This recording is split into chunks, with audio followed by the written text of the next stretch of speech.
As our Ju-52 passes overhead, we can see clearly that our B-25 is now on finals. So we do hope you'll enjoy the sight and sound as these aircraft pass over and above one another. Ju-52 is an interesting aircraft with their tri-motor configuration.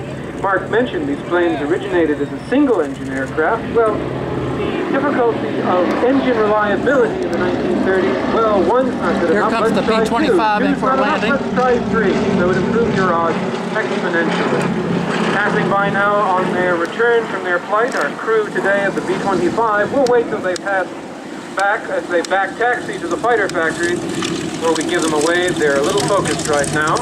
It is a handful to fly the Ju-52, and we can see now that lining up on its tail in hot pursuit is the Curtiss P-40 Warhawk and the P-51 Mustang, both aircraft that would have been flown not only by the United States Army Air Force, but in the case of the P-40 Warhawk, this specific example was lend-leased to Great Britain and ultimately handed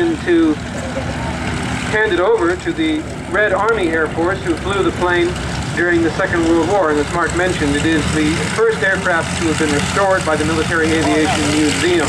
And it looks as though, with so much European action going on, our German anti-aircraft battery is preparing to take a pot shot, so we need to give you fair warning.